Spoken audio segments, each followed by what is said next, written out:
അങ്ങനെ jail nomination കഴിഞ്ഞിരിക്കുകയാണ്. സത്യം പറഞ്ഞാൽ നമ്മൾ വിചാരിച്ചതുപോലെ തന്നെ എല്ലാ പ്രാവശ്യവും അനീഷ്, ഒരു പേര് അനീഷ്, മറ്റൊരു പേര് അനുമോൾ. ഇപ്പം ഇത് കണ്ടപ്പോൾ എനിക്ക് തോന്നിയത് ഇവിടെ മോഷണ ടാസ്കിനിടയിൽ മോട്ടിച്ച ആദിലെയും അതുപോലെ ബിഗ് ബോസിനെ കബളിപ്പിക്കാൻ ശ്രമിച്ച ആരും നോമിനേറ്റ് ചെയ്യാൻ താല്പര്യമില്ല. അവർക്ക് വേണ്ടത് അനീഷിനെയും അനുമോളെയും. അനുമോള് ആഹാരം ഉണ്ടാക്കി രാത്രി കൊടുത്തു എന്നുള്ളതാണ് ഏറ്റവും വലിയൊരു പ്രശ്നമായിട്ട് പറയുന്നത്. അതിന് വഴിപ്പെട്ടത് ആര്യനും നമ്മളെ എന്താ പറയുന്നത് അക്ബറും ചേർന്നാണ്. അവർ രണ്ടുപേരും കൂടാണ് പോകുന്നത്. അവസാനം നൈഫായിട്ട് അനുമോളെ ഇനി ട്രാപ്പിൽ പിടിച്ചു വിടുന്നതാണ് കണ്ടത്. ആര്യനും അക്ബറും എല്ലാം നോമിനേറ്റ് ചെയ്തത് അനുമോളെയാണ്. അങ്ങനെ അനുമോൾ 9 വോട്ടാണ് നേടിയത്. എന്താ കഷ്ണം, ഒരാൾക്കൊരു ഉപകാരം ഉണ്ടാക്കി കൊടുത്ത് ഞങ്ങൾക്ക് വിശക്കുന്നേ എന്ന് പറഞ്ഞുകൊണ്ട് ആര്യനും അക്ബറും കിടന്ന് കരഞ്ഞു. അനുമോളെ ഏതെങ്കിലും മുട്ടയോ ഏതെങ്കിലും എടുത്ത് ഉണ്ടാക്കി തരാമോ എന്ന് ചോദിച്ചപ്പോൾ പാവം അനുമോള് അതിൻ്റെ ഇടയ്ക്ക് ആഹാരം ഉണ്ടാക്കാൻ പോയി എന്നുള്ളതാണ് അനുമോള് ചെയ്ത തെറ്റ്. അതിനുശേഷം പല പ്രശ്നങ്ങൾ അനുമോളുടെ കയ്യിൽ നിന്നുണ്ടായി, അത് വേറെ കാര്യം. പക്ഷേ ആദ്യത്തെ തുടക്കം ഇതാണ്. പക്ഷേ നോമിനേറ്റ് ചെയ്തപ്പം ഈ അക്ബറും ആര്യനും ഉൾപ്പെടെ 9 വോട്ടാണ് അനുമോൾക്കുണ്ടായത്. ഇതിൻ്റെ ഇടയ്ക്ക് നമ്മുടെ ആദിലയും നോറയും എല്ലാം കൂട്ടുകാരും എല്ലാവരും ചേർന്നങ്ങ് നൈഫായിട്ട് അനുമോളെ തേക്കുന്നത് നമ്മൾ കണ്ടു. പിന്നെ ഒരു മത്സരാർത്ഥി ആരാണെന്നുള്ളത് അറിയാൻ വേണ്ടി നമ്മൾ കാത്തിരിക്കേണ്ട കാര്യമില്ല. അത് നമ്മുടെ അനീഷ് തന്നെയാണ്. അനീഷിനെ 4 വോട്ടാണ് നേടിയത്. അനീഷിനെ മനഃപൂർവ്വം തന്നെ അനീഷ് വേണം എന്ന് തീരുമാനിച്ചറിയും. ജയിലാണെങ്കിൽ അനീഷ് വേണം. കാരണം 5-ാമത്തെയോ 6-ാമത്തെയോ ആഴ്ചയെങ്ങാണ്ടുമാണ് അനീഷ് തുടർച്ചയായിട്ട് ജയിലിൽ പോകുന്നത്. എന്നിട്ട് ഈ മത്സരാർത്ഥികളെല്ലാം വിചാരിച്ചിരിക്കുന്നത് അനീഷ് നന്നായിട്ടില്ല എന്നാണ് വിചാരിക്കുന്നത്. ആര്യൻ വളരെയധികം നന്നായി. ബിഗ് ബോസിനെ പോലും കബളിപ്പിച്ച ആര്യൻ നന്നായി. അതിനെപ്പറ്റിയൊന്നും ആരും ഒരു അക്ഷരം പറഞ്ഞിട്ടിടേ. എന്ത് നോമിനേഷനാണ് ഈ ടാസ്ക് തന്നെ. നമ്മൾ കഴിഞ്ഞ ആഴ്ചയൊക്കെ കണ്ടു, ടാസ്കിൻ്റെ ലേബറിലാണ് ഞാൻ നോമിനേറ്റ് ചെയ്യുന്നത് എന്ന് പറഞ്ഞുകൊണ്ട് നെവിൻ വന്ന് നോമിനേറ്റ് ചെയ്യുന്നത് കണ്ടു. അക്ബറും ആര്യനും ഒക്കെ നോമിനേറ്റ് ചെയ്യുന്നത് കണ്ടു. അപ്പോൾ അവർക്ക് പ്രിയപ്പെട്ടവരായിരുന്നു ടാസ്കിൻ്റെ ബേസിൽ നോമിനേറ്റ് ചെയ്യണമെങ്കിൽ. ഇന്ന് ഈ പ്രാവശ്യം ജയിലിലേക്ക് പറഞ്ഞു കിട്ടാൻ ക്യാപ്റ്റൻ ഫീലും നോമിനേറ്റ് ചെയ്യേണ്ടതായിരുന്നു. കാരണം ഈ ഇന്നലത്തെ ടാസ്കിൻ്റെ ബേസിൽ ആര്യനായിരുന്നു 1ാമത് വന്നത്, 2ാമത് അനീഷാണ്, 3ാമത് അനുമോളാണ്. ഇവരെ രണ്ടുപേരെ മാറ്റിക്കഴിഞ്ഞാൽ ജയിലിലേക്ക് പറഞ്ഞു വിട്ട് കഴിഞ്ഞാൽ ടാസ്കിൻ്റെ ബേസിൽ ക്യാപ്റ്റൻസി വരുമ്പം ആര്യനെയും അതുപോലെ നെവിനെയും ഇവരെയൊക്കെ നോമിനേറ്റ് ചെയ്യാൻ പറ്റുമല്ലോ അല്ലേ. മറ്റൊരു 2 പേരും ഇല്ലല്ലോ.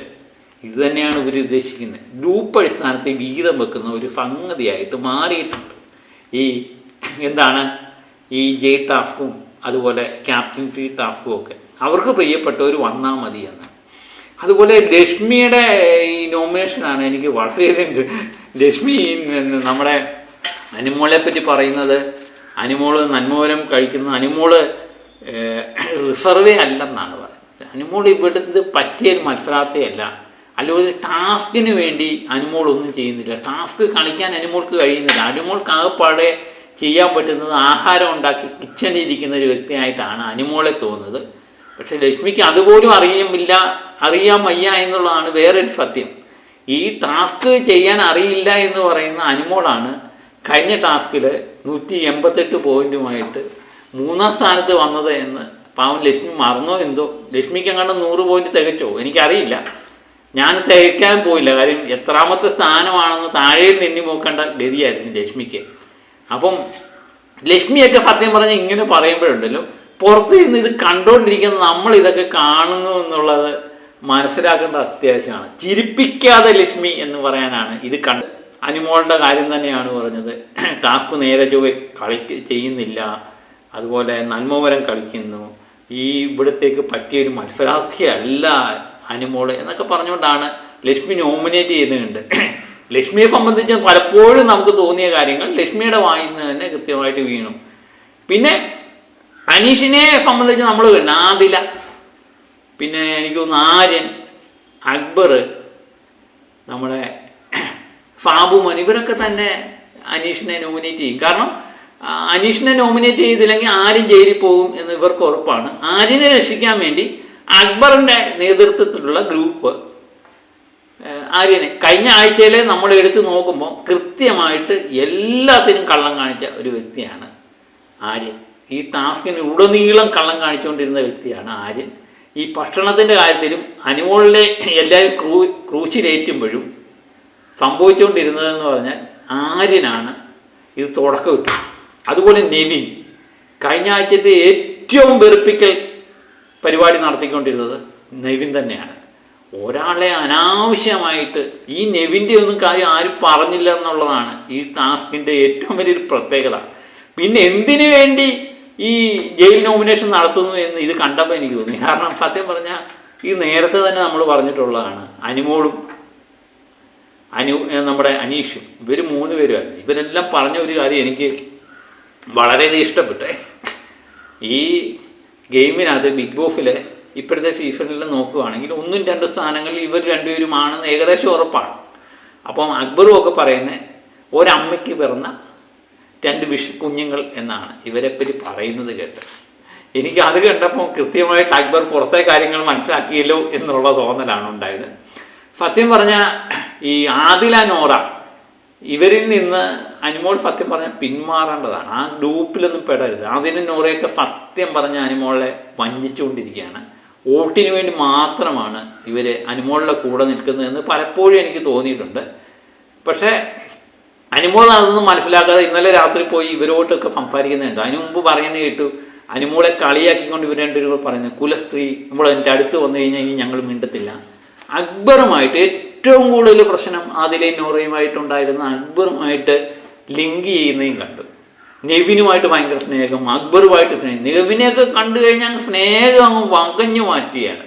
അപ്പം മറുവശത്ത് അനുമോൾ ഇതൊന്നും അറിയാതെ ആദില നോറ ഭയങ്കര ഫ്രണ്ട്സാണെന്ന് പറഞ്ഞ് കൂടെ ചെല്ലുന്നു, കിടക്കുന്നു, കാര്യങ്ങൾ പങ്കുവെക്കുന്നു. അതൊക്കെ കണ്ടു കഴിയുമ്പോൾ സത്യം പറഞ്ഞാൽ പുറത്ത് ഇതെല്ലാം കണ്ടുകൊണ്ടിരിക്കുന്ന മത്സരാർത്ഥികളുണ്ട്. സത്യം പറഞ്ഞാൽ ഈ അനുമോക്കും അനീഷിനും ഒക്കെ വോട്ട് കൂടുന്നതിൻ്റെ ഒന്നാമത്തെ കാരണം ഇവർ കാണിക്കുന്ന ഓരോ പരിപാടികളാണ്.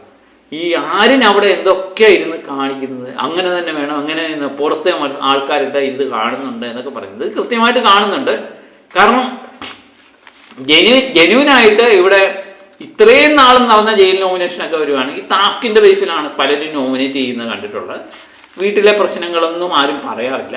പക്ഷേ ഇന്ന് ഈ പ്രാവശ്യം ടാസ്കിൻ്റെ രീതിയിൽ നോമിനേറ്റ് ചെയ്യുകയാണെങ്കിൽ അനുമോളെയും അനീഷിനെയും ആർക്കും നോമിനേറ്റ് ചെയ്യാൻ പറ്റില്ല എന്ന് ഇവർ മനസ്സിലാക്കിക്കൊണ്ട് ഇവർ ബാക്കിയുള്ള സംഭവങ്ങളെല്ലാം എടുക്കുന്നതാണ് നമുക്ക് ഇതിനകത്ത് കാണാൻ പറ്റിയത്. അത് കൃത്യമാണ്. ലാലേട്ടൻ വരുമ്പോൾ ഇതൊക്കെ ചോദിക്കുമോ ഇല്ലയോ എന്നറിയില്ല. ലാലേട്ടൻ പലതവണ ചോദിച്ചിട്ടുള്ളതാണ് ജയിൽ നോമിനേഷൻ്റെ കാര്യമൊക്കെ. തുടർച്ചയായിട്ട് 5ാമത്തെ അനീഷിനെ സംബന്ധിച്ച് എനിക്ക് തോന്നുന്നു അനീഷ് സന്തോഷവാനായിരിക്കും. കാരണം അനീഷ് രാവിലെ ജയിലുമൊക്കെ പോയി കാണുന്നുണ്ട്. അനീഷ് ഏറ്റവും കൂടുതൽ പ്രാവശ്യം ജയിലിൽ കിടന്നിട്ടുണ്ട്. അതുപോലെ കണ്ടൻറ്റ് അവിടെ കൃത്യമായിട്ട് ഉണ്ടാകുകയും ചെയ്യും എന്ന് അനീഷിന് കൃത്യമായിട്ട് അറിയാം.